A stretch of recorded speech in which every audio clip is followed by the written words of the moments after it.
Jóvenes, tengan cada uno de ustedes muy buenos días. Esta semana nos toca aprender acerca del cuarto signo vital, que es presión arterial. Con respecto a lo que es la presión arterial, es muy importante definir que la presión sanguínea es el esfuerzo de la sangre contra las paredes de la arteria que la contiene. Es importante saber que cuando nosotros medimos la presión sanguínea, medimos dos presiones. Uno, la presión sistólica y la presión diastólica. En relación a la presión sistólica, podemos decir que es la fuerza que se ejerce cuando los ventrículos se contraen y esta va a ser consecuencia principalmente del gasto cardíaco, del volumen de sangre dentro del sistema circulatorio y de la distensibilidad de las arterias. Y la presión diastólica es la fuerza ejercida por la resistencia vascular periférica cuando el corazón se está llenando o cuando el corazón está relajado. ¿Cuáles son entonces los factores fundamentales que van a determinar cómo va a estar la presión arterial del paciente? En primer lugar, tenemos lo que es el volumen sistólico de expulsión del ventrículo izquierdo, la frecuencia con que se da la contracción cardíaca, la elasticidad que ofrecen los vasos ante la oleada sanguínea sistólica y por último las resistencias periféricas, es decir, la mayor o menor facilidad que los grandes vasos y arteriolas oponen a la corriente sanguínea en la diástole cardíaca. ¿Cuáles son entonces los componentes de la presión arterial? Veíamos que son dos: presión arterial sistólica, que esta corresponde al valor máximo de la presión arterial en sístole y es el efecto de presión que ejerce la sangre eyectada del corazón sobre la pared de los vasos, y vamos a ver que los intervalos normales de esta presión van de 90 a 140 milímetros de mercurio. Luego tenemos lo que es la presión arterial diastólica. La presión arterial diastólica no es nada más que el valor mínimo de la presión arterial cuando el corazón está en diástole. Esta va a depender de la resistencia vascular periférica y sus valores normales van de 60 a 90 milímetros de mercurio. Cuando nosotros vamos a escribir los valores de la presión arterial de nuestro paciente, siempre lo vamos a expresar en números separados por un guión, en donde vamos a ver que el primer número o el número que se encuentra como numerador es el valor de la presión sistólica. Y el segundo número o el denominador va a ser el valor de la presión diastólica. Siempre se debe expresar en milímetros de mercurio. Por ejemplo, si yo le midiera hoy la presión arterial a mi paciente y veo que tiene 120 de sistólica y 80 de diastólica, lo voy a expresar de esta forma: 120 diagonal 80 milímetros de mercurio. En algunas ocasiones, cuando hacen su práctica vivencial, algunos se confunden y ponen el valor de la presión diastólica como numerador y el de la sistólica como denominador. Entonces ponen, por ejemplo, 80 sobre 120. Eso es incorrecto. Siempre la presión sistólica debe ir como numerador y la diastólica como denominador.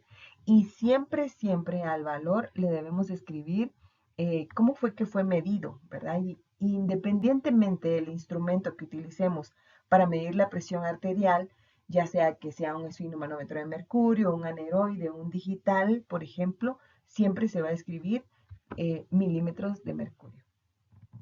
Y luego tenemos lo que es la presión diferencial, que no es nada más que la diferencia que existe entre la presión sistólica y la presión diastólica. O sea, yo quiero saber cuál es el intervalo que hay entre el valor de la presión sistólica y la presión diastólica. ¿Qué es lo que hago entonces? Lo que yo voy a hacer es que voy a restarle al valor que te obtuve de la presión sistólica menos el valor que obtuve de la presión diastólica. Entonces sería, para obtener la presión diferencial, yo restaría 120 menos 80 y me daría como resultado 40 milímetros de mercurio. ¿Cuáles son los valores normales de la presión diferencial? Sus valores normales van de 30 a 60 milímetros de mercurio con un valor promedio de 40 milímetros de mercurio. Es importante que nosotros conozcamos que existen variaciones de la presión sanguínea normal en un adulto y esas variaciones van a ser las siguientes. Por ejemplo, la presión sistólica puede tener valores que vayan de 90 a 140 milímetros de mercurio. La presión diastólica, valores que vayan de 60 a 90 milímetros de mercurio. Y los valores normales típicos medios van a ser de 120 sobre 80. La presión diferencial tiene un valor normal de 30 a 60 milímetros de mercurio con un valor medio de 40 milímetros de mercurio. También es importante saber que, como hemos visto, los distintos signos vitales pueden variar de acuerdo a las edades. Entonces hablábamos, por ejemplo, que las pulsaciones son en mayor número mientras más pequeño es el paciente. Esto se debe a que el recorrido que realiza la sangre en su torrente circulatorio, mientras menos talla tenga el paciente, pues se da más rápido debido a que su talla es corta. Mientras más grande es el paciente en cuanto a talla, su frecuencia cardíaca va disminuyendo, ¿verdad? Entonces veíamos, por ejemplo, que un niño recién nacido, su frecuencia cardíaca puede ser en promedio unos 140 latidos por minuto, mientras que en un adulto ya podemos encontrar valores que se puedan considerar normales con frecuencias cardíacas que van de los 60 a los 90 latidos por minuto. También veíamos que la frecuencia respiratoria está en relación con la frecuencia cardíaca. Aprendíamos que por cada 4 latidos cardíacos que nosotros tenemos se da una respiración y por ende, si es un paciente que tiene valores elevados de la frecuencia cardíaca, también tendrá valores elevados de la frecuencia respiratoria. Ahora, a diferencia de esos dos signos vitales, vamos a ver que la presión arterial, mientras más pequeño sea mi paciente, menor presión arterial tendrá. En este caso, entonces vemos, por ejemplo, que en promedio un paciente de 1 año puede tener una presión arterial de 60 sobre 40 milímetros de mercurio y esto ser normal. No voy a decir yo, mi paciente está hipotenso, sino que es un valor normal para su edad. A los 3 años pueden tener 85 sobre 65 milímetros de mercurio, a los 5 años 90 sobre 70 milímetros de mercurio, a los 8 años 95 sobre 70 milímetros de mercurio, a los 10 años 95 sobre 70 y a los 15 años ya pueden tener valores, por ejemplo, de 100 sobre 70 o 110 sobre 80 milímetros de mercurio y estos ser los valores que puedan tener hasta una edad adulta. Algo importante de mencionar y que creo que yo se los recalco dentro del documento es de que pues estos valores que estamos viendo acá son valores promedio, pero si nosotros queremos tener valores como más exactos de acuerdo a las edades, podemos consultar un manual que se llama Manual de Hart-Lane. Dentro de ese manual nos aparece, por ejemplo, cuáles son los valores de presión arterial de un paciente que tiene 1 mes de vida, 2 meses de vida, 3 meses, así hasta llegar al año y luego empieza 1 año, 1 mes, 1 año, 2 meses. Entonces es como más preciso que esto que tenemos acá, pero en promedio, pues si usted se aprende estos valores, pues también le va a servir bastante para guiarse de ellos. Haciendo una pequeña reseña histórica en relación a la esfigmomanometría, empezamos a encontrar cómo fue que se dio el medir presión arterial. Es importante mencionar que de acuerdo a la historia, dice que Stephen Hales en 1733 se le ocurre medir la presión con que es inyectada la sangre dentro de una arteria. Y entonces lo que él hace es que agarra una yegua, le abre la carótida y le coloca ahí este tubo de vidrio o esta barra de vidrio que estamos viendo acá, la cual estaba numerada, y entonces él empieza a observar que con cada latido cardíaco que tenía la yegua, la sangre ascendía y descendía a través de esta barra de vidrio. Sin embargo, algo importante de mencionar de esta forma en que Stephen Hales midió la presión arterial era que era una forma invasiva, ¿verdad? La yegua falleció Por lo tanto, este tipo de medición no se podía hacer en los humanos, pero ya estaba él descubriendo que sí la sangre con cada latido cardíaco era impulsada con cierta presión. Jules Harrison en 1834 inventa el primer aparato usado para medir presión arterial en el ser humano. Von Bach en 1887 inventa el esfigmomanómetro de columna de agua. Puiseville en 1828 es el primero en emplear la columna de mercurio. Sin embargo, es importante mencionar que los métodos utilizados por estos tres investigadores eran invasivos y consistían en la introducción de una cánula directamente en el sistema circulatorio. Luego viene Jules Murray en 1860 y diseña el primer esfigmomanómetro portátil no invasivo, cuyo prototipo es el que estamos observando en esta imagen. Si ustedes se dan cuenta, pues no tenía brazalete, sino por medio de unas pitas era que era sostenido en esta región, ¿verdad? Y es el primer prototipo de esfigmomanómetro. Luego viene Rivarossi en 1896, inventa el esfigmomanómetro de mercurio, el cual pues ya es un prototipo muy similar a los que usamos en la actualidad, ya consta de un brazalete, tiene tubuladoras que vienen a dar directamente a esta base que contenía mercurio y de esta base salía esta barra numerada a través del cual ascendía el mercurio y tiene pues esta otra región que comunica con la perilla insufladora, un prototipo, el primer prototipo se podría decir del esfigmomanómetro que utilizamos actualmente. Luego viene William Bond en 1915 e inventa el primer esfigmomanómetro de mercurio tal y como se le conoce actualmente. Este que está acá pues es un esfigmomanómetro de mercurio portátil, como ustedes lo pueden ver, viene dentro de una caja metálica, quizá alguno de ustedes lleve uno de estos ahora que vamos a realizar la práctica vivencial. Esta parte de acá pues yo la puedo bajar y cerrar la cajita y luego pues lo puedo levantar. A la hora que lo levanto me queda acá la barra numerada, la cual pues tiene esto que ustedes ven acá, es como un depósito dentro del cual está el mercurio, y este mercurio es el que va a subir a través de esta barra a la hora que hagamos las mediciones de la presión. Y pues contiene el famoso brazalete y la perilla insufladora. Luego, en la década de los 70 se introduce lo que es la esfigmomanometría digital. Eh, pues hay esfigmomanómetros que ya son digitales, como el prototipo que estamos viendo acá en la imagen. Estos pues vamos a ver más adelante cómo funcionan y también qué tan precisos son. Con respecto al esfigmomanómetro, podemos decir que es un instrumento médico que se ha empleado para la medición de la presión arterial de una forma indirecta. La palabra esfigmomanómetro viene del griego esfigmos, que significa pulso, y manómetro, que significa medida. En algunos lugares también puede ser que ustedes lo conozcan como tensiómetro o baumanómetro, aunque correctamente su nombre es manómetro.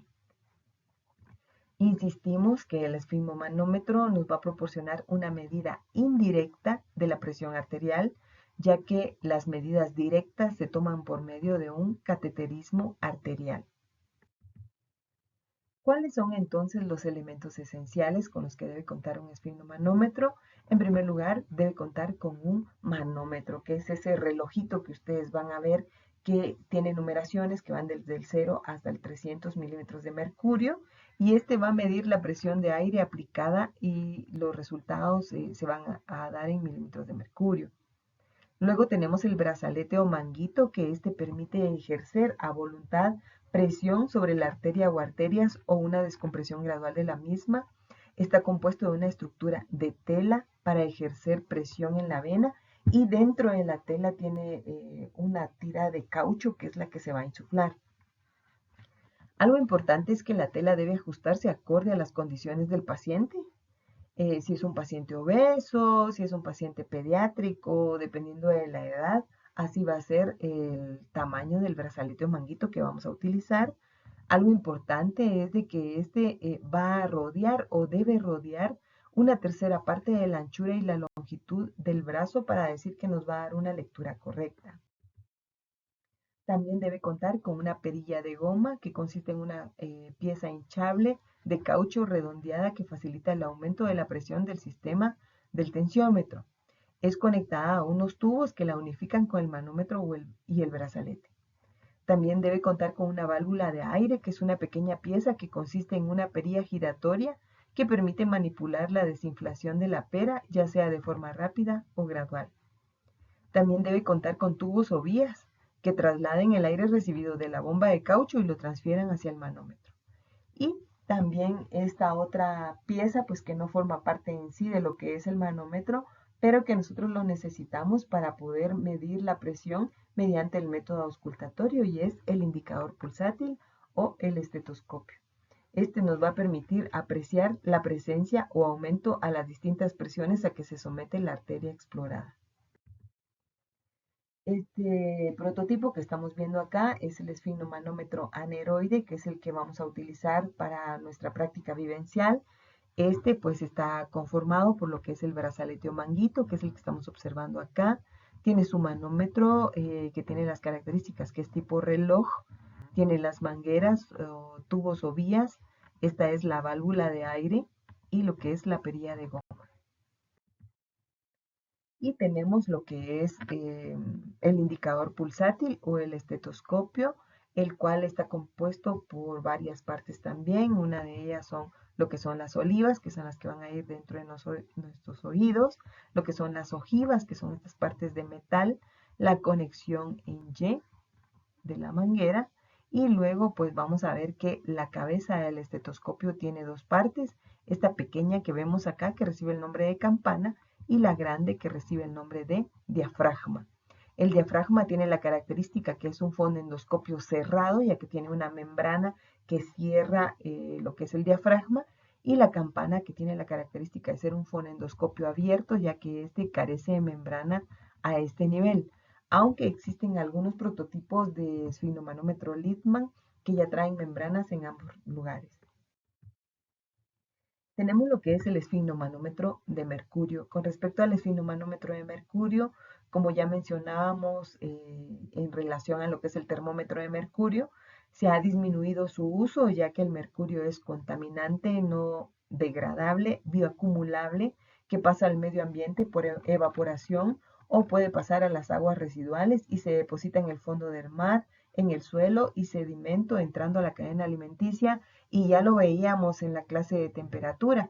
El que nosotros estemos en contacto con lo que es el mercurio, ya sea a través de nuestra piel o que nosotros también ingiramos, por ejemplo, mariscos que puedan haber consumido el mercurio que estaba en el mar, eso nos puede venir a producir lesiones a nivel neuronal, a nivel cerebral, ¿verdad? Entonces es por eso que se está disminuyendo el uso de todos los equipos que puedan contener mercurio. ¿Cómo funciona el esfigmomanómetro de mercurio? Utiliza el método auscultatorio para determinar las presiones mediante la identificación de los ruidos de Korkov. Es el estándar en la medición no invasiva de la presión arterial, ya que se considera que de los distintos tipos de esfigmomanómetros que hay, el esfigmomanómetro de mercurio es el más preciso. Dentro de sus ventajas es que es preciso y de fácil mantención. Desventajas es que es de mercurio. Además de eso, otra desventaja es que si uno como médico tiene defectos visuales y no puede detectar o medir de una forma correcta lo que son la presión sistólica y diastólica, también si tengo algún defecto auditivo o si utilizo una técnica no adecuada para medir la presión arterial, eso también nos puede llevar a errores. Es importante saber que la calibración de este aparato se debe realizar una vez cada año. Luego tenemos lo que es el esfigmomanómetro aneroide o análogo.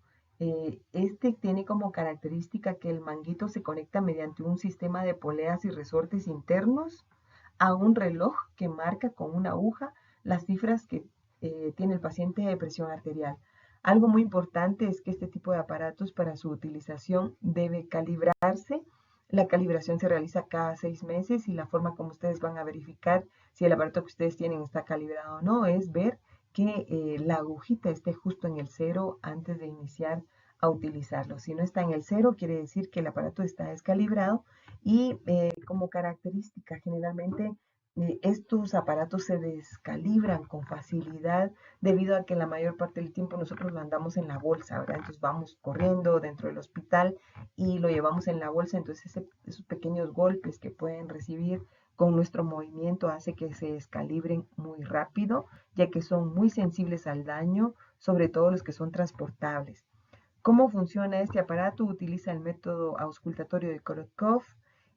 Una ventaja es que es una alternativa que no contiene mercurio y que además de eso es bastante preciso. Y lo que yo les mencionaba es que su calibración se hace cada 6 meses. Con respecto al método oscilométrico, pues acá vamos a encontrar lo que es el esfigmomanómetro electrónico. La forma como funciona es mediante el método oscilométrico. Encontramos varios tipos de esfigmomanómetros electrónicos. Algunos pueden ser manuales, otros automáticos y otros semiautomáticos. Dependiendo de la arteria que se utilice para medir la presión, podemos encontrar esfigmomanómetros de brazo, de muñeca y de dedo, aunque se considera que los de muñeca y sobre todo los esfigmomanómetros de dedo son los más imprecisos que pueden haber. ¿Cómo funciona? Pues tiene un transductor que transforma la vibración que genera el paso de la sangre a través de los vasos sanguíneos y esto pues lo va a detectar. Ventaja es que es muy fácil de usar, es fácil que pues yo venga, coloco el brazalete, lo enciendo y le ordeno que empiece a insuflar, él solo insufla, desinsufla y me da los valores de la presión arterial. En este no interfieren los errores por impedimentos auditivos por el examinador, ni por ejemplo impedimentos visuales, acá no van a interferir. Es una ventaja de utilizar si yo estoy en un lugar muy ruidoso, porque pues si estoy en un lugar donde hay demasiado ruido, eso me va a dificultar escuchar los ruidos de Korokov, y entonces si utilizo un aparato de este tipo, pues fácil pues me va a medir lo que es la presión arterial del paciente. Desventajas es que aún no existen ensayos hechos en las distintas poblaciones en donde se compruebe que realmente es exacto los valores que nos está dando. Además de eso, no hay estudios en niños embarazadas ni en adultos, o sea, en ningún tipo de población. Pero además de eso, otra desventaja que tiene el esfigmomanómetro electrónico es que no tiene brazaletes específicos de acuerdo a las edades como los demás esfigmomanómetros, ¿verdad? Sino que son brazaletes estándar. En los adultos mayores también podemos ver que cuando hay rigidez de las paredes de las arterias, eso hace que las cifras de la presión arterial sean subestimadas, o sea que no nos den presiones arteriales reales. Además de eso, no son de fiar en personas que tienen alguna alteración del ritmo, por ejemplo, una arritmia respiratoria, una alorritmia, un pulso bigeminado, por ejemplo. En este tipo de pacientes no me va a dar una lectura exacta. Si se utiliza en la muñeca, va a depender también mucho de la posición que tenga la muñeca con respecto al corazón para ver qué tan preciso va a ser el valor de la presión arterial que me den. Y lo que son los esfigmomanómetros de dedo, estos son imprecisos, su uso aún no está recomendado, pero pues yo he tenido la experiencia de ver personas que dicen, bueno, yo tengo un familiar en Estados Unidos y me ha enviado de obsequio un esfigmomanómetro y cuando lo sacan, pues o es uno de muñeca o es uno de dedo, pero estos no están recomendados. Si pudiesen utilizar, por ejemplo, en personas que viven solas, que no hay una persona que pueda medirles la presión arterial, que tengan un esfigmomanómetro electrónico, pero que sea de brazo, ¿verdad? Eso pues puede ayudar bastante para que ellos solitos puedan medirse la presión arterial. Un inconveniente por el cual yo diría que no recomendaría el uso de un esfigmomanómetro electrónico intrahospitalariamente es que las presiones bajas no las detecta. Por ejemplo, tengo yo un paciente que me llega a la emergencia con una presión de 40/20 milímetros de mercurio, que eso ya lo clasifica como hipotenso. Este tipo de aparato únicamente me marca low, pero no me marca los valores. Entonces esto, pues yo diría que es una de las más grandes contraindicaciones para utilizarlo intrahospitalariamente. Lo que yo les decía, ¿verdad? Lo ideal cuando hablamos de un aparato electrónico es que si yo tengo, por ejemplo, mi familiar que es hipertenso, eh, yo vea que él tenga un aparato de este tipo en casa para poder de una forma rápida medirse la presión. Pero en el hospital, pues no debemos utilizarlo debido a que, pues si estamos frente a presiones muy bajas, no nos los va a detectar. No he tenido la experiencia tampoco con presiones altas, si las marca o no, o simplemente marca high. No les sabría decir porque no tengo esa experiencia, pero pues cabe en la medida de lo posible también. Estas imágenes que estamos viendo acá, este es el prototipo que les mencionaba que es de muñeca y este es el prototipo que les mencionaba que es de dedo. Si ustedes se dan cuenta, muy parecido a un oxímetro, ¿verdad? Pero pues si ustedes ven, pues solo va a ejercer presión en el dedo, por lo que pues no es muy preciso y este que está en la muñeca tampoco. Con respecto al esfigmomanómetro digital, pues ya lo habíamos visto, ventajas que lo puedo utilizar en un lugar donde haya demasiado ruido, que si el médico que está midiendo la presión arterial tiene un problema visual o auditivo, pues no va a haber ningún problema en cuanto a los resultados que va a obtener. Desventajas, yo diría que la principal desventaja es de que no nos mide hipotensiones. Además de eso, tiene menor precisión y como les mencionaba anteriormente, no existen estudios que corroboren qué tan preciso es el aparato. Con respecto al desajuste, se debe calibrar de acuerdo a las indicaciones del fabricante. Hay que leer el prospecto para ver cada cuánto dice el fabricante que se debe eh, calibrar. Y lo que les mencionaba anteriormente, ¿verdad? En caso de que mi paciente esté hipotenso o en shock, no me va a dar las lecturas. ¿Cómo yo voy a elegir el manguito adecuado a utilizar para medir la presión arterial de mi paciente? Algo muy importante que ustedes deben saber es de que, bueno, ahora que hagamos la práctica, ustedes van a llevar esfigmomanómetros, pero lo más seguro van a llevar el esfigmomanómetro estándar de un adulto, que son aquellos que tienen brazaletes con una anchura que va de 12 a 14 centímetros, que es la medición universal del brazalete, pero es importante que ustedes sepan que también existen brazaletes de acuerdo a las edades y que tenemos brazaletes, por ejemplo, cuando el paciente es un recién nacido, cuando es un paciente preescolar, escolar, hasta que llega ya a una edad adulta. Entonces tenemos distintas mediciones de brazaletes. No existe solo un tipo de brazalete. La anchura de la cámara inflable del manguito debe corresponder al 40% del perímetro del brazo, o sea, no debe medir menos del 40%. Por ende, yo no puedo utilizar un brazalete que voy a usar en un paciente preescolar que mide 5 centímetros de ancho en un paciente adulto porque no llena el 40% del perímetro del brazo. Para lograr esto en un paciente adulto, entonces el brazalete en promedio debe medir de 12 a 14 centímetros. La longitud de la cámara inflable debe ser 80% del perímetro del brazo. El tamaño recomendado del brazalete de un adulto es 12 centímetros, que es el regular o estándar, y que tiene una longitud o un largo de 22.5 a 30 centímetros. Si mi paciente es obeso, debo tener un brazalete especial para obesos que generalmente mide 15 centímetros y tiene una longitud que va de 30.1 a 37 centímetros. Y si en dado caso yo voy a medir la presión en miembros inferiores, debo tener un brazalete específico de muslo y que este mide más o menos 17.5 de anchura y con una longitud mayor a 37.6 centímetros. Entonces, vemos que hay distintos tipos de brazaletes. Se dice que el manguito estándar mide 12 centímetros por 12 por 23 centímetros. Este es apropiado para perímetros de brazo de hasta 28 centímetros.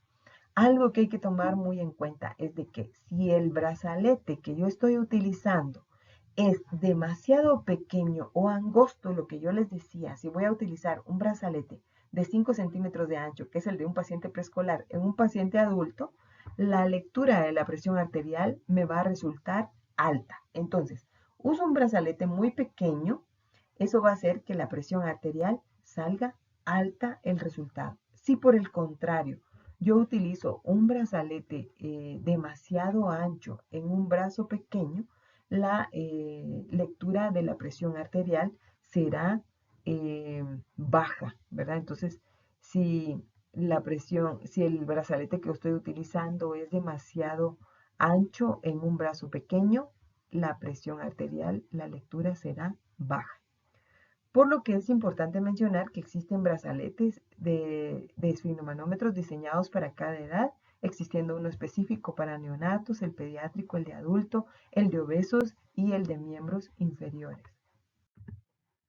que son los que estamos observando acá. Pues acá en la imagen yo se las agrandé un poco, pero realmente el de neonato, que es el primero que estamos viendo, tiene una medición de 2.5 centímetros apenas, ¿verdad? Y el de muslo, que era el que veíamos anteriormente, que tiene una medición de 17.5 de ancho, lo que es el brazalete. Entonces vamos a ver que eh, tenemos distintos tipos de esfigmomanómetros y que vamos a elegir el brazalete adecuado de acuerdo a la edad del paciente a quien nosotros le vamos a medir la presión arterial. Por ende, no puedo utilizar un brazalete de adulto para medir presión arterial en un niño. ¿Por qué? Ya lo habíamos hablado. Si el ancho del brazalete es demasiado en relación al brazo del paciente, su presión arterial resultará baja. Medidas de los brazaletes de acuerdo con las edades. Vamos a ver que los menores de 1 año, su brazalete puede medir de 2 a 5 centímetros, de 1 a 4 años, de 5 a 6 centímetros, de 4 a 8 años, de 8 a 9 centímetros, y en el adulto promedio mide de 12 a 13 centímetros. En el adulto obeso o con sobrepeso va a medir de 14 a 15 centímetros, o muy obeso de 16 a 18 centímetros, que generalmente en los muy obesos el brazalete que se utiliza es el brazalete de muslo, que es el que tiene esta medición. ¿Cómo se debe medir entonces la presión arterial? En primer lugar, el paciente debe estar sentado. La presión arterial, fíjense que los resultados, los valores de referencia que nos aparecen en todas las tablas, nos dicen que estos valores han sido de presiones arteriales medidas en el brazo derecho. O sea que todas están en relación al brazo derecho. Entonces lo ideal cuando usted mide presión arterial es que lo haga en el brazo derecho. El paciente debe evitar fumar, tomar café o hacer ejercicio 30 minutos antes de la medición de la presión arterial, ya que estos pueden provocar su elevación. La sala donde usted va a medir la presión arterial debe estar en silencio, debe ser cómoda y con una temperatura confortable. No debe haber frío, porque si hay frío y usted va a descubrir al paciente, eso puede provocar movimientos musculares que nos pueden llevar a errores en cuanto a la medición de la presión arterial. El paciente debe sentarse tranquilo sobre una silla y debe colocar los pies en el piso. No debe tener los pies cruzados, sino que los debe tener uno a la par del otro y sobre el piso, no en el aire.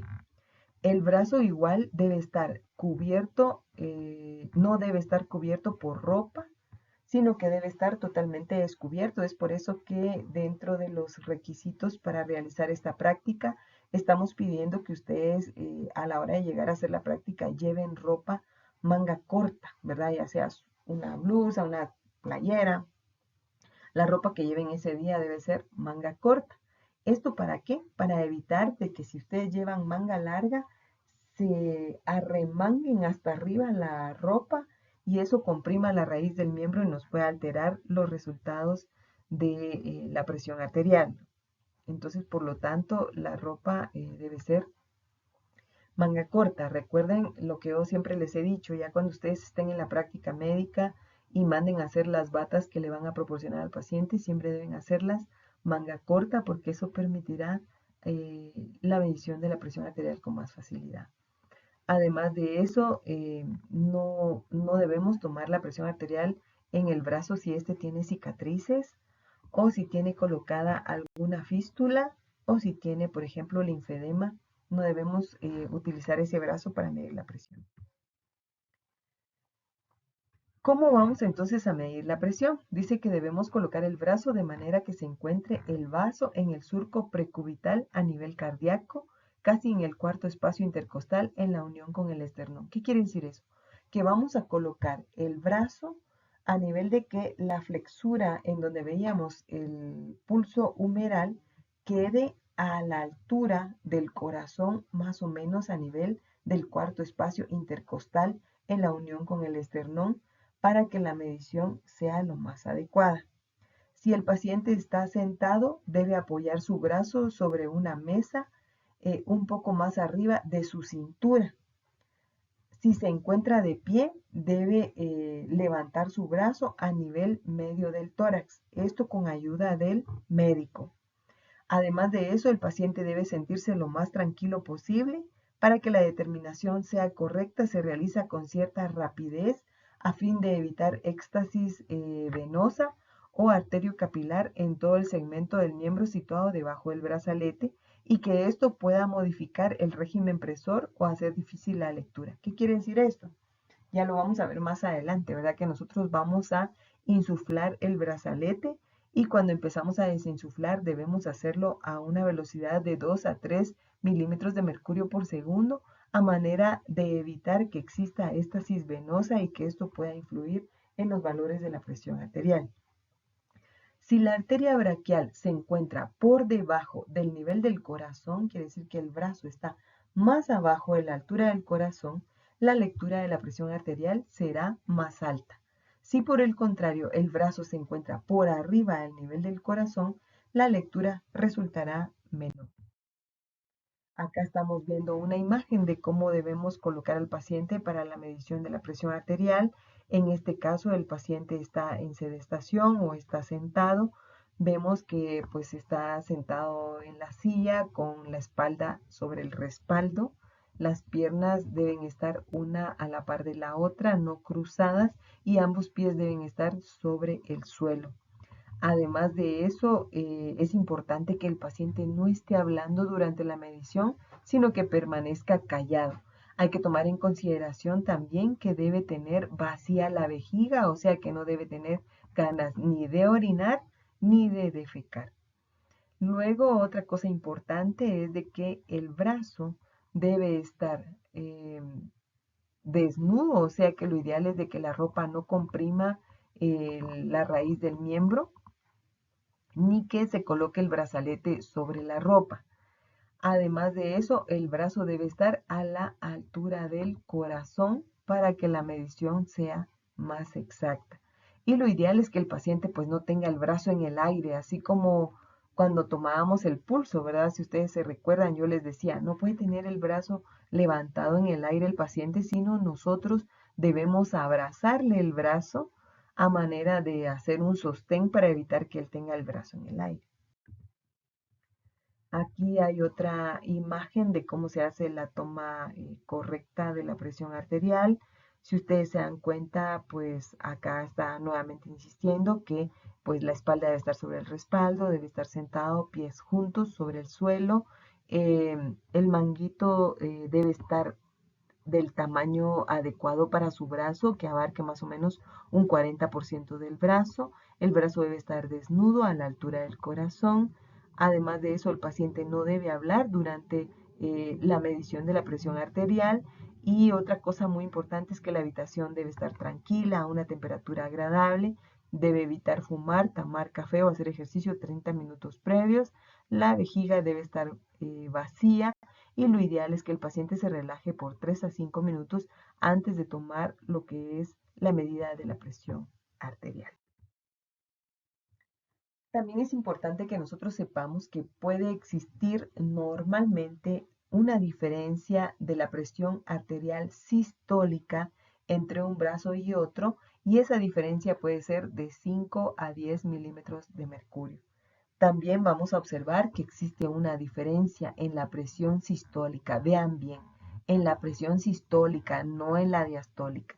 En la presión sistólica puede haber una diferencia entre los miembros superiores e inferiores, y vamos a ver que cuando yo mido presión sistólica en miembros superiores e inferiores, voy a encontrar que en los miembros inferiores puede tener 10 milímetros de mercurio la presión sistólica por arriba del valor obtenido en miembros superiores. Además de eso, es importante saber que la presión arterial no es constante, sino que cambia de un día a otro, de una hora a otra. e incluso de un minuto a otro. Y yo podría decir también que nuestra presión arterial puede estar siendo influida también por factores emocionales. También los valores de la presión arterial dependen de la edad. Generalmente los valores de la presión arterial aumentan con la vejez. También se ha observado que habitantes de zonas tórridas y tropicales manejan presiones más bajas que quienes viven en zonas templadas. Es por eso que cuando tienen pacientes que viven en áreas de clima frío, como los que vivimos aquí en Quetzaltenango, que tienen presiones arteriales que no se logran controlar, una sugerencia que puede dar el médico es irse a vivir a la costa, ¿verdad? Que eso puede ayudar a controlar mejor su presión arterial. Se ha observado que los valores más bajos de la presión arterial se registran durante el sueño. Cuando nosotros dormimos, entramos como en un periodo de invernación en donde se observa que hay un descenso ligero de nuestros 4 signos vitales. También vamos a observar que la presión arterial aumenta de forma notable cuando nos asustamos, cuando hacemos ejercicio o cuando nos excitamos. Acá está la imagen para que ustedes vean cómo los valores de la presión arterial en celeste lo estamos viendo cuando usted está despierto y en azul cuando usted está durmiendo, y observamos cómo al dormir sufren un ligero descenso. Si se dan cuenta, acá en esta imagen llega la presión cuando está despierto incluso a 130, pero cuando está dormido puede descender incluso hasta los 100 milímetros de mercurio. Y lo mismo ocurre con la presión diastólica, ¿verdad? Durante el sueño disminuyen ligeramente. ¿Cuáles son entonces los factores que afectan a la presión arterial? Hablábamos que dentro de ellos puede estar la edad y el sexo.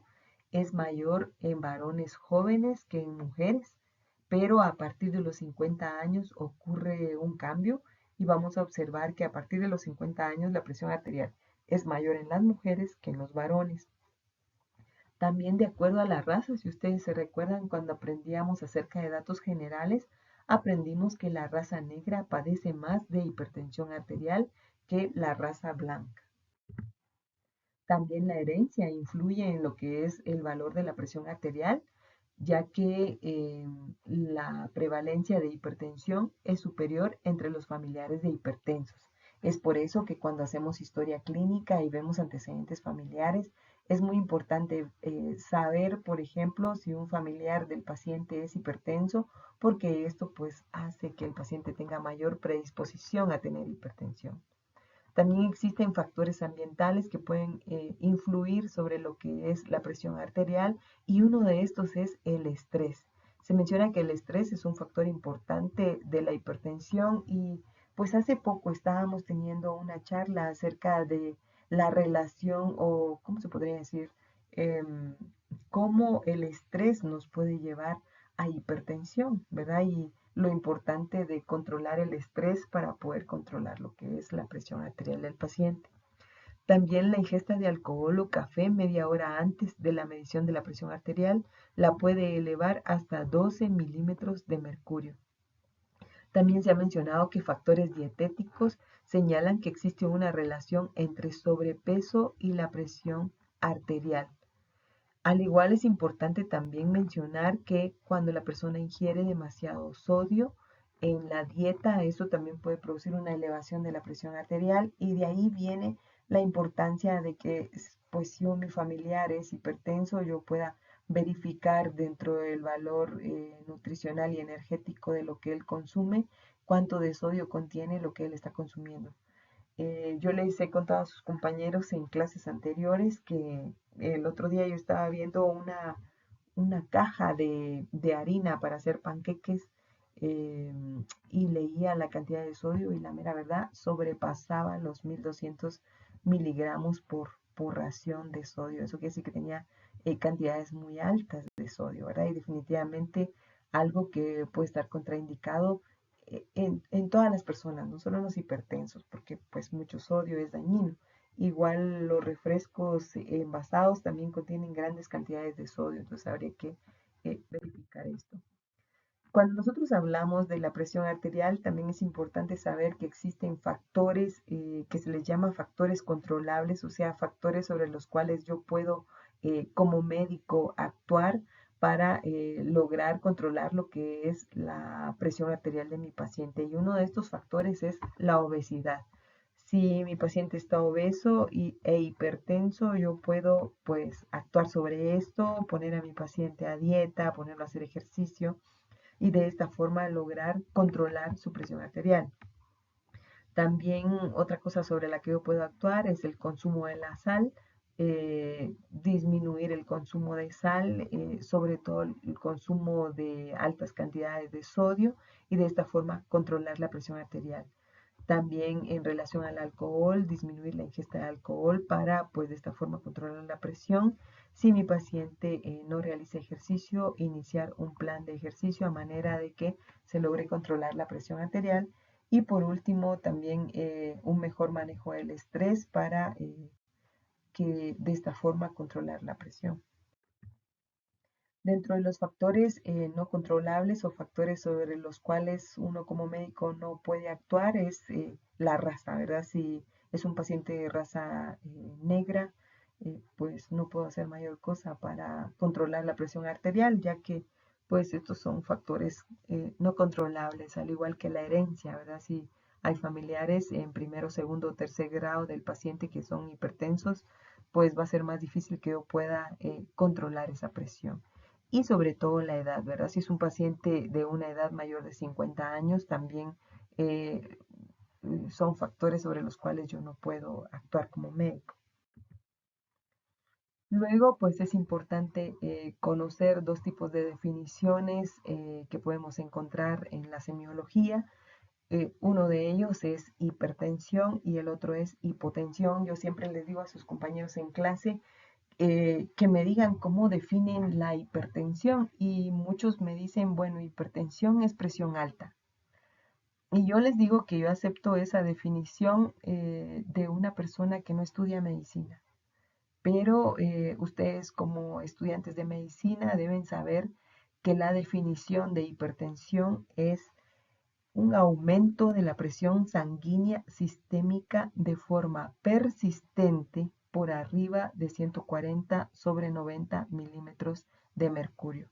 ¿A qué se refiere esto? Que si el día de hoy yo evalúo a mi paciente y encuentro que su presión arterial está por arriba de estos valores, no voy a decir yo que él tiene hipertensión, sino que debo tomar mediciones seriadas durante un lapso, por decir algo, puedo medirle la presión arterial 2 o 3 veces al día durante 5 días y ver si durante todos estos momentos el paciente tiene la presión por arriba de estos valores. Si es así, entonces yo ya puedo decir que él tiene hipertensión arterial.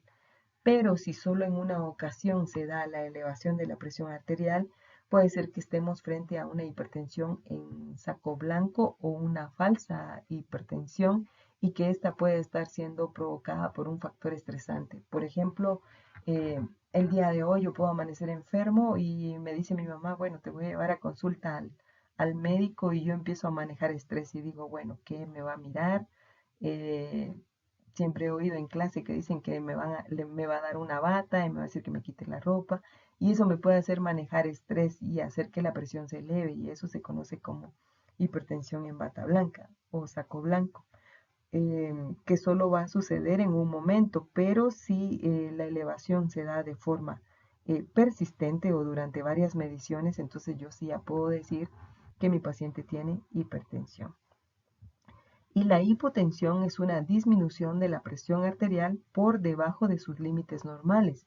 ¿Cuáles son sus límites normales inferiores? Van a ser 90 sobre 60 milímetros de mercurio. Entonces, para decir que alguien está hipotenso, su presión arterial debe estar por debajo de este valor. ¿Cuáles son las condiciones óptimas para la toma de la presión arterial? El paciente debe estar en decúbito dorsal o sentado con el brazo algo flexionado, abducido y a la altura del corazón. Algo muy importante, hay que ver que la ropa no comprima la raíz del miembro y debemos colocar el brazalete alrededor del brazo con el borde inferior 2 a 3 centímetros por encima del pliegue antecubital. Flexionar el brazo del paciente a la altura del corazón y apoyarlo sobre una mesa, una almohada o sobre el brazo del médico. Colocar el estetoscopio en posición de uso con las olivas hacia adelante. Esta imagen que vamos a ver aquí es una imagen de la forma incorrecta de colocar el esfigmomanómetro. Eh, lo que hacen algunos, ¿verdad? Ponen el brazalete y colocan el estetoscopio justo por debajo del brazalete. Se menciona que esta es una forma incorrecta. Yo he visto algunos esfigmomanómetros que venden que ya traen el estetoscopio ahí introducido, como ustedes lo ven en la imagen, y pues esto no es lo ideal, ¿verdad? Vamos a ver cuál es la forma correcta de colocar el brazalete. Es como lo estamos viendo en esta imagen. Acá pues tengo unos compañeritos de ustedes que me autorizaron colocar esta fotografía de ejemplo. Ellos están haciendo acá su práctica vivencial y si se dan cuenta, su compañero tiene el brazo con el pie antecomital a la altura del corazón, como lo estamos viendo acá, sobre una mesa. El brazalete está más o menos 2 a 3 centímetros por arriba del pliegue antecubital y el brazalete, si ustedes se dan cuenta, tiene acá esta región que es donde se debe colocar el manómetro. Y algo muy importante es que acá tiene esta parte blanca que nos muestra con unas flechas que la arteria debe estar en esa dirección. Entonces, si se dan cuenta, en esa dirección está la arteria braquial. Con respecto al estetoscopio, bueno, si se dan cuenta, no está sobre la flexura del brazalete, sino está 2 a 3 centímetros arriba y el estetoscopio va a estar a nivel de lo que es el pulso braquial. Que recuérdense que el pulso braquial se mide por dentro del tendón del bíceps.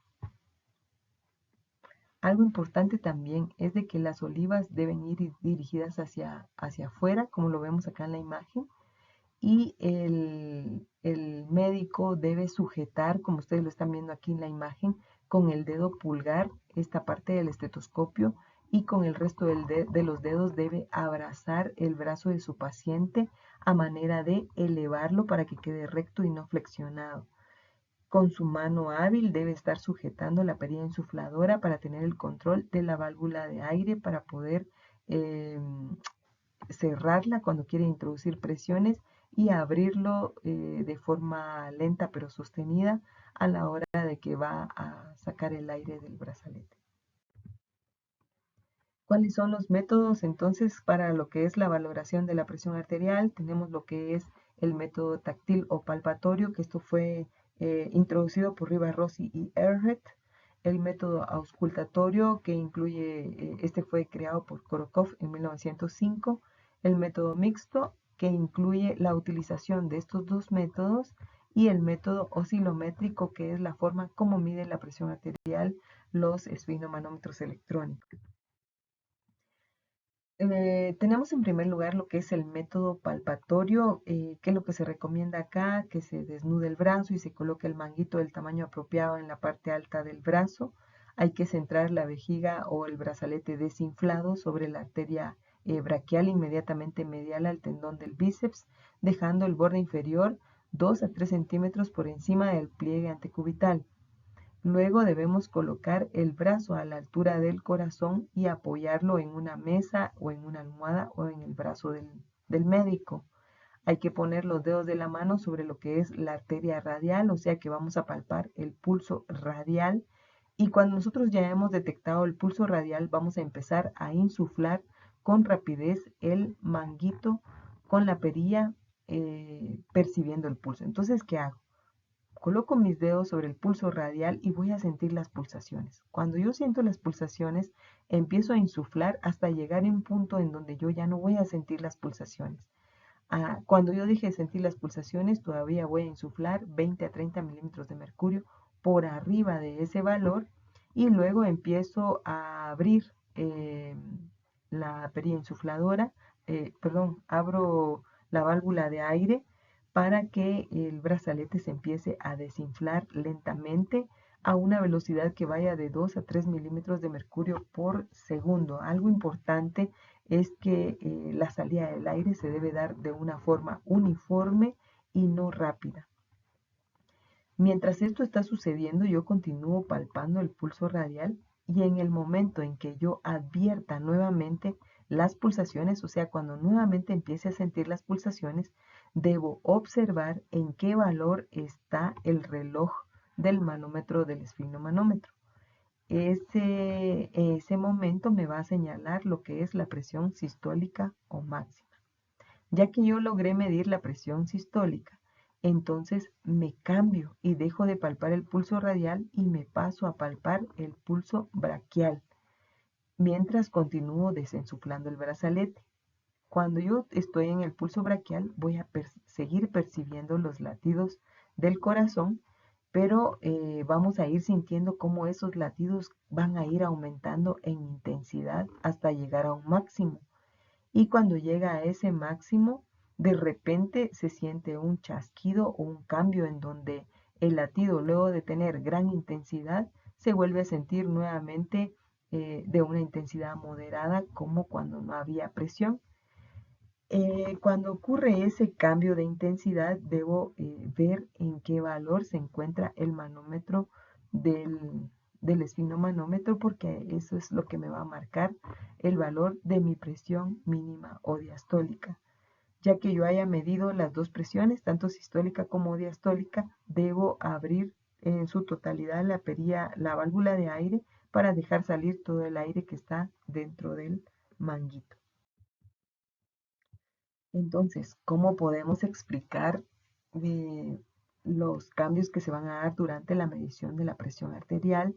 Y aquí pues nos está poniendo un ejemplo. Esta es una arteria. La arteria, como la vemos acá, aún no tiene ninguna presión ejercida, entonces se sienten las pulsaciones de forma moderada. Conforme yo voy a ir ejerciendo presiones en el brazalete, va a ir ocurriendo esto. Miren, va a empezar a cerrarse el paso de sangre hasta llegar un momento en que el paso queda totalmente bloqueado. Entonces, voy a empezar a insuflar mi brazalete y se van a empezar a crear presiones.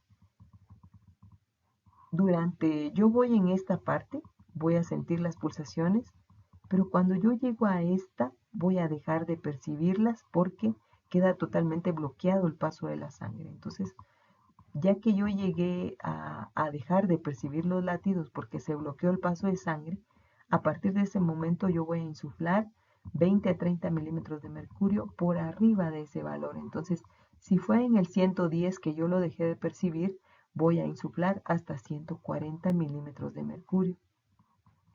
Ya que yo insuflé hasta ese nivel, entonces abro la válvula de aire para que el aire salga a una velocidad de 2 a 3 milímetros de mercurio por segundo. Entonces voy a empezar a desinsuflar de esta forma. Y mientras tanto yo me quedo percibiendo en qué momento voy a sentir de nuevo las pulsaciones. Como ven acá, es posible que en el 110 empiece a sentir el primer latido, entonces debo ver el manómetro qué valor tiene. Si me está marcando 110, entonces voy a decir que esta es mi presión sistólica. Esto lo mido en el pulso radial. De inmediato me paso al pulso braquial y voy a continuar desensuflando a la misma velocidad, que es de 2 a 3 milímetros de mercurio. Y en el momento en que, bueno, entonces acá voy a sentir los latidos fuertes, porque todavía está comprimido. Entonces, como a esta sangre le cuesta pasar para acá, eso hace que el latido sea más intenso. Pero cuando yo ya dejé de ejercer presión a este nivel, como ustedes lo ven acá, ya la sangre pasa bien, entonces se va a dar un cambio de donde los latidos se percibían intensos, se empiezan a sentir nuevamente moderados. Debo ver en qué valor está el manómetro, porque esa va a ser mi presión diastólica. Ya que yo medí la presión diastólica, abro totalmente la válvula de aire para sacar todo el aire que está dentro del brazalete. Y entonces yo podría decir que mi paciente tiene una presión de 110 sobre 80. Luego tenemos lo que es el método auscultatorio, y con respecto al método auscultatorio, pues acá igual el brazo debe estar desnudo. Debemos recordar poner el manguito del tamaño apropiado en la parte alta del brazo. Recuérdense que debe cubrir un 40% del brazo. Debemos centrar el brazalete a manera que la arteria quede en relación a la parte que el brazalete le indica que debe estar en relación a la arteria. Debemos dejar siempre el borde inferior del brazalete 2 a 3 centímetros por encima del pliegue antecubital. Debemos asegurarnos de que el brazalete esté ajustado y seguro, que no quede muy apretado pero tampoco flojo, ya que eso puede hacer que la lectura de la presión diastólica sea imprecisa. Debemos colocar el brazo a la altura del corazón y apoyarlo en una mesa, en una almohada o sobre nuestro brazo. Debemos comprobar primero lo que es la presión sistólica palpable para evitar confundirnos por la aparición de la brecha auscultatoria cuando se usa el estetoscopio. Entonces, ¿qué vamos a hacer? Vamos a poner los dedos de una mano sobre la arteria braquial o radial y palpamos el pulso. Insuflamos con rapidez el manguito con la perilla hasta más o menos 20 a 30 milímetros de mercurio por encima del punto en que ya no se perciba el pulso. Luego empiezo a desensuflar el brazalete a una velocidad de 2 a 3 milímetros por segundo hasta que nuevamente yo sienta el pulso. Deben sentirse por lo menos 2 latidos. Este va a ser el punto que representa la presión sistólica palpable. Ya que yo encontré la presión sistólica palpable, entonces desinflo de inmediato el manguito por completo, espero 30 segundos para luego iniciar ya lo que es la medición de la presión mediante el método auscultatorio.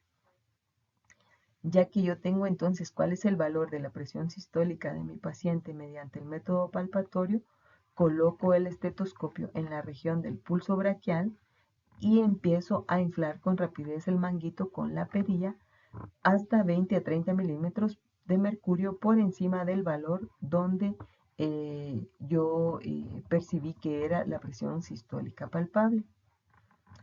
Luego empiezo a desinflar el manguito lentamente a una velocidad de 2 a 3 milímetros de mercurio por segundo y escucho los ruidos de Korokov.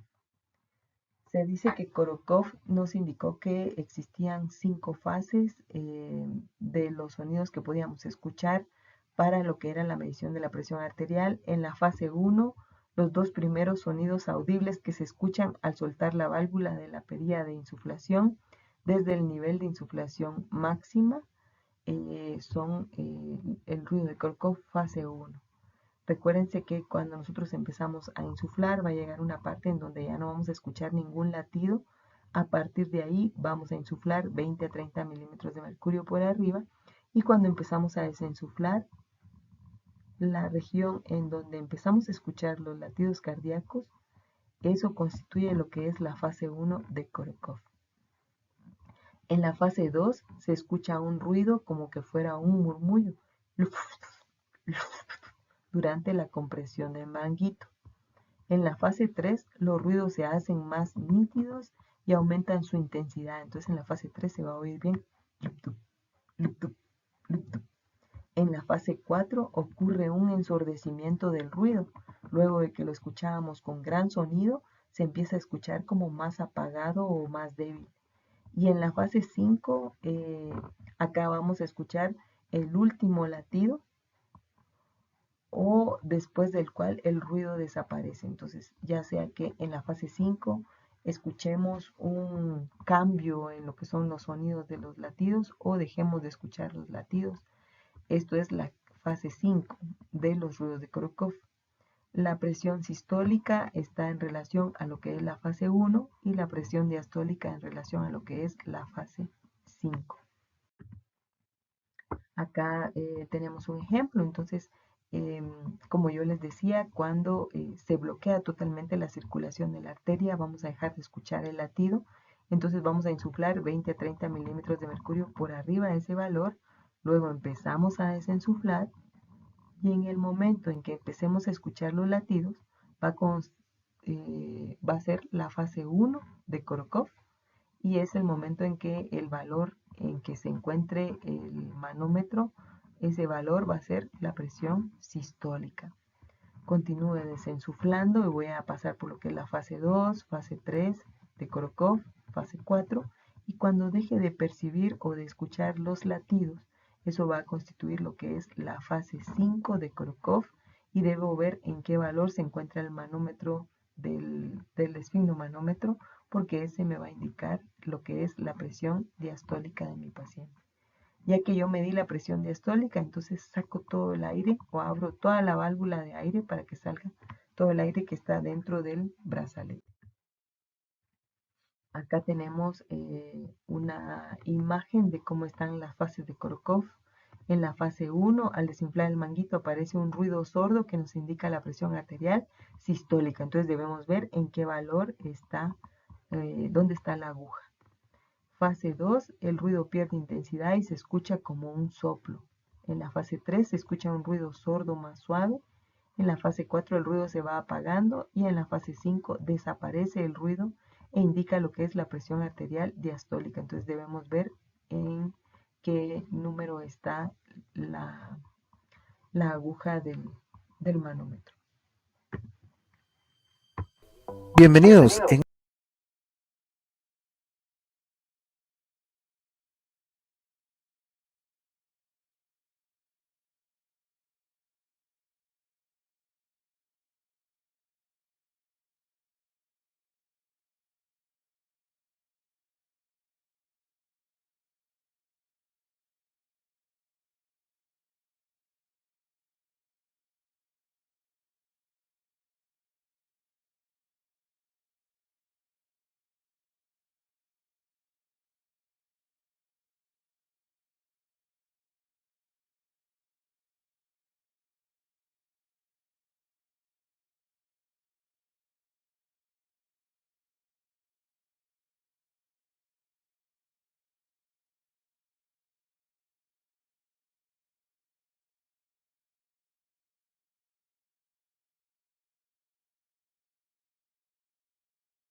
Ahí estaba el video de lo que son los ruidos de Korokov. Este video pues no me deja que yo pueda correrlo dentro de lo que es la clase, por lo que se los he colocado en el enlace dentro del documento. Ustedes ahí le pueden dar clic y pueden ver lo que son los sonidos de Korokov en sus 5 fases. Luego tenemos el método mixto, que es un método que combina el método auscultatorio y el método palpatorio, que pues para mí va a ser un gusto poder explicarles todos estos métodos, creo que de una mejor manera cuando estemos en la práctica vivencial. Y por último, lo que es el método oscilométrico, que para poder medir la presión mediante este método se requiere un aparato provisto de un oscilógrafo con el cual se pueden medir todos los tipos de presiones. Se menciona en este documento solo como referencia, ya que su utilización generalmente se hace en centros especializados y en nuestro medio pues pocas personas cuentan con él o hacen uso del mismo. Generalmente este tipo de aparato se utiliza únicamente en unidades de cuidados intensivos y que es el que estamos viendo acá. Este es un monitor en donde pues se van a estar viendo los 4 signos vitales del paciente. Cada uno de ellos tiene distintos sensores. Tiene un sensor parecido a los que se utilizan en los electrocardiogramas, que está colocado directamente sobre el precordio del paciente. Tenemos otro sensor que va a estar colocado en la axila, que va a estar midiendo lo que es la temperatura del paciente.